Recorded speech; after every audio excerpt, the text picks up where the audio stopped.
Y vamos a hablar ahora sobre cuáles son las medicinas, ¿sí? Las medicinas orales que recomienda el médico más usadas para diabetes, ¿no? Y cuál es su mecanismo de acción. Y entonces, cuando sucede una hiperglucemia, lo primero que hace el médico, ¿sí? Aparte de recomendar alguna alimentación, sí, pero principalmente es la medicina tomada con la que empieza, y entonces vamos a hablar de ellas, ¿no? Las más comunes, 7 de las más comunes veremos a continuación. Primero, tenemos la metformina. La metformina es una de las medicinas para diabetes más usadas y su mecanismo de acción es bloquear la gluconeogénesis.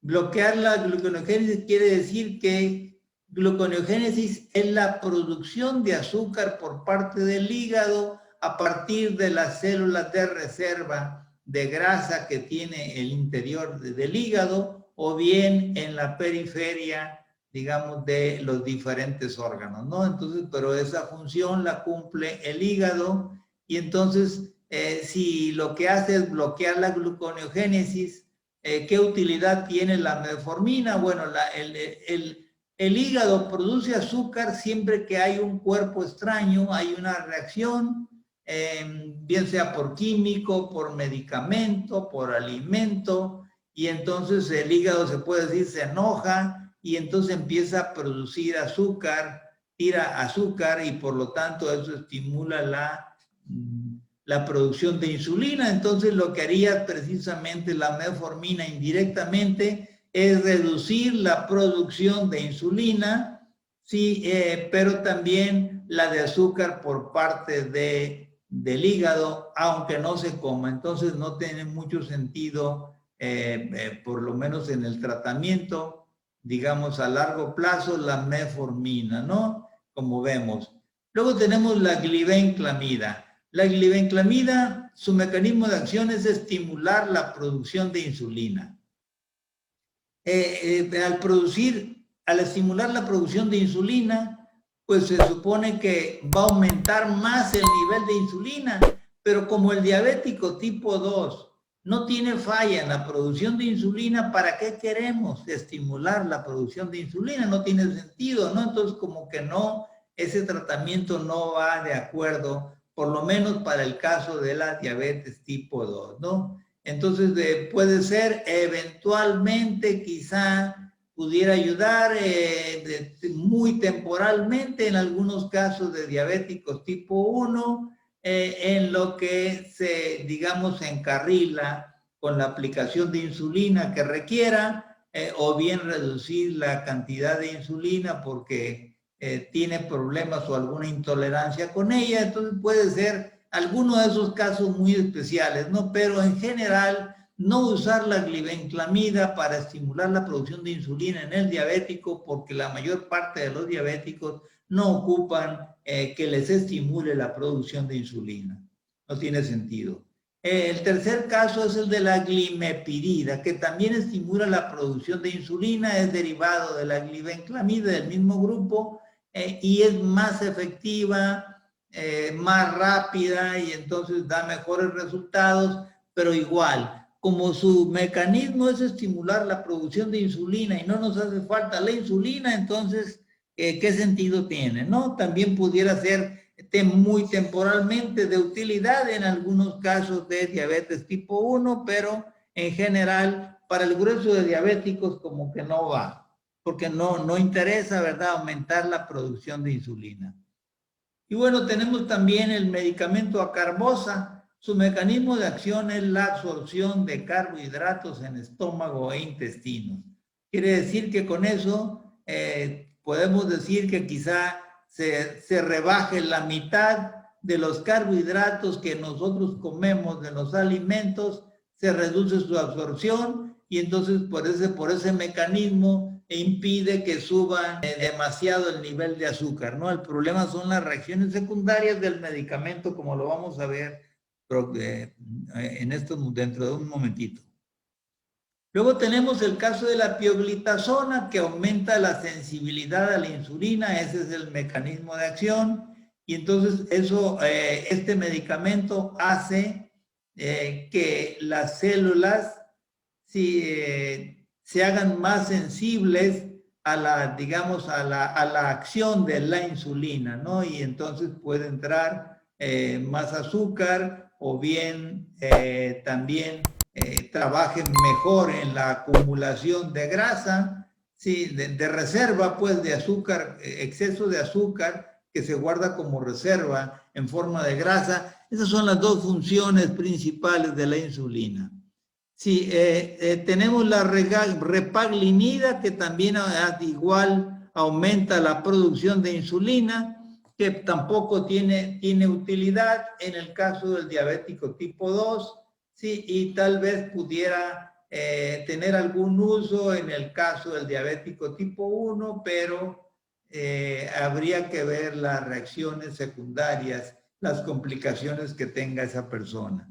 Y bueno, por último tenemos la vildagliptina, que por un lado aumenta la sensibilidad a la glucosa, o sea, con poquita glucosa ya estimula la producción de insulina, ¿no? Entonces es un doble efecto que hace este medicamento. El problema, nuevamente, tenemos que referirnos a las reacciones secundarias o al efecto negativo que tienen.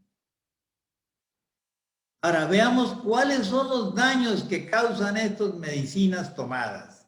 O sea, los antidiabéticos orales son los mismos que hemos hablado ya. Sí, vamos a ver cada uno de ellos. Entonces, por ejemplo, veamos la metformina. La metformina es un medicamento que te puede causar diarrea, ¿sí? Una baja de azúcar siempre que haces ejercicio, te puede inflamar el estómago y los intestinos. Y una cosa importante, baja la absorción de vitamina B12 necesaria, ¿sí? Para la producción de glóbulos rojos, de hemoglobina, ¿sí? En la sangre. Además, la metformina, se han visto casos, ¿verdad?, de que tienen como reacción secundaria una bradicardia, o sea, una baja del pulso, de la frecuencia cardíaca, o bien alteraciones del ritmo cardíaco en donde la distancia entre latido y latido no es uniforme, sino que a veces es más corto y a veces más largo.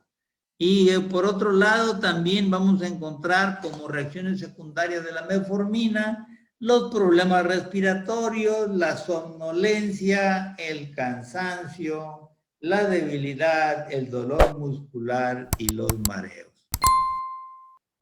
Veamos ahora la glibenclamida. El otro de este medicamento tiene también efectos negativos. Quizá los más importantes sean la posibilidad de una hepatitis y la anemia que se pueda presentar con este medicamento, además de otros síntomas como náuseas, vómitos, falta de apetito, dolor en la boca del estómago, estreñimiento, diarrea, dolor de cabeza, mareos y alteraciones del gusto. Todos estos son signos y síntomas que se han visto con la glibenclamida. Hablando de la glimepirida, que es de la misma familia que la glibenclamida, aunque más efectiva, vemos cómo muchas personas pueden aparecer con ojos y piel amarillos, heces claras, o sea, excremento claro, y la orina oscura hasta llegar a ser color Coca-Cola. Esas son señales de una hepatitis muy clara. Además de dolor en el área del hígado, y puede haber sangrado o moretones, fiebre y dolor de garganta. Entonces estas serían las complicaciones o más bien las reacciones secundarias o efectos negativos de la glimepirida. Tenemos la carbosa. Sus reacciones secundarias serían que uno se siente inflado, hay flatulencia, hay ruidos intestinales, diarrea, distensión abdominal y dolor abdominal. Todo eso se puede encontrar, esa sintomatología gastrointestinal, con la carbosa.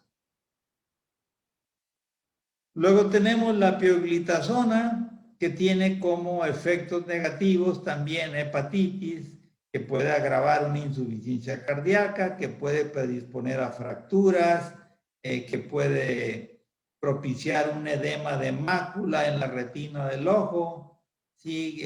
Por inflamación, que también puede causar daño en los riñones. Y bueno, otros síntomas menores como gases, dolor de garganta, dolor de brazos o piernas y dolor muscular.